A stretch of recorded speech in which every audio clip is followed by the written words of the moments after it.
High, আমি doctor Vaishali রয়। এই ভিডিওটায় আমি কর্টিসল হরমোন নিয়ে কিছু কথা বলবো। কর্টিসল হরমোনকে আমরা বলি স্ট্রেস হরমোন বা চাপের মুখে যেই হরমোন বডি থেকে নিঃসৃত হয়। কর্টিসল হরমোন কোথা থেকে বেরোয় না, কিডনির ওপরে দুটো গ্ল্যান্ড রয়েছে, দুটো কিডনির ওপরে অ্যাড্রেনাল গ্ল্যান্ডস, এখান থেকে কর্টিসল বেরোয় এবং কার নির্দেশে বেরোয়? আমাদের ব্রেইন বা মস্তিষ্কে যে পিটুইটারি গ্ল্যান্ড আছে তার নির্দেশে কিন্তু যখন বডি স্ট্রেসফুল কন্ডিশনে পড়ে বা চাপের মুখে পড়ে তখন কিন্তু এই কর্টিসল হরমোন অ্যাড্রেনাল গ্ল্যান্ড থেকে বা গ্রন্থি থেকে নিঃসৃত হয়। আমরা জানি যে এই কর্টিসল হরমোন একটা স্ট্রেস হরমোন। এটার কি কি কাজ?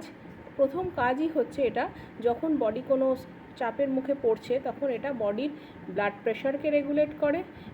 এর অন্যান্য কাজগুলো কি কি না, বডিতে যে সমস্ত শর্করা জাতীয় পদার্থ অর্থাৎ কার্বোহাইড্রেট, প্রোটিন এবং ফ্যাট বা তৈলাক্ত পদার্থ যা ঢুকছে আমাদের বডিতে সেগুলোকে মেটাবলিজমে হেল্প করে। এছাড়াও এটা কিন্তু কোনো প্রদাহ হয়েছে হয়তো কোনো অর্গানে বা ইনফ্লামেশন হয়েছে সেটাকে কিন্তু কম করতে সাহায্য করে। এটা আমাদের স্লিপকে রেগুলেট করে, অর্থাৎ ঘুমকে এই হরমোন রেগুলেট করে। এই হরমোনটার কিন্তু অনেক ভালো কাজ যেমন রয়েছে, যদি অতিরিক্ত পরিমাণে এটা নিঃসৃত হয় অর্থাৎ বেশি স্ট্রেস যদি লাইফে চলে আসে তাহলে কিন্তু আবার এটার থেকে অনেক সমস্যাও হতে পারে। অতএব এই যে হরমোনটা এটা কখন বেশি নিঃসৃত হয়, মানে সেটা যেগুলো আমাদের হাতে যেগুলো আছে, যেমন খুব যদি ওজন বেশি হয়, ওবেসিটি যদি খুব বেশি হয়, তারপরে যদি কোনো মানুষের যদি কফি খাওয়ার খুব নেশা থাকে, প্রচুর পরিমাণে ক্যাফিন যার শরীরে ঢুকছে, বা কেউ হয়তো ঘুমোতে পারছেন না, সেটা আরেকটা স্ট্রেসফুল কন্ডিশন।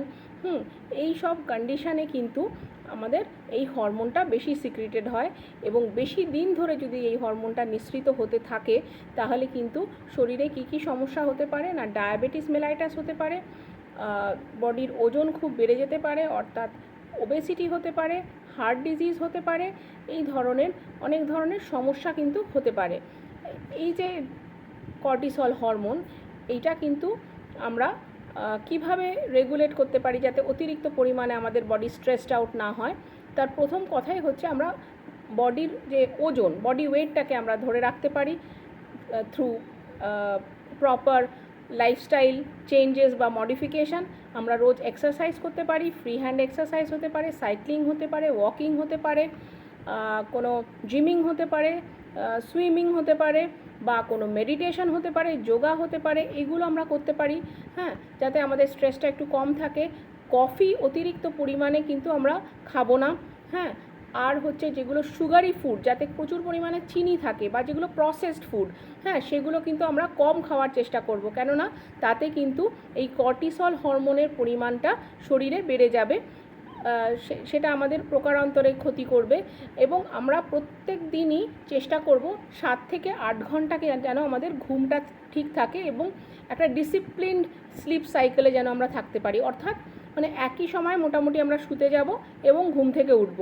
স্লিপ যদি প্রপারলি আমাদের না হয় তাহলেও কিন্তু এই কর্টিসল হরমোন স্ট্রেসের মুখে আরও বেশি নিঃসৃত হবে বডি থেকে এবং আমাদের হয়তো আরও ক্ষতি করে দেবে।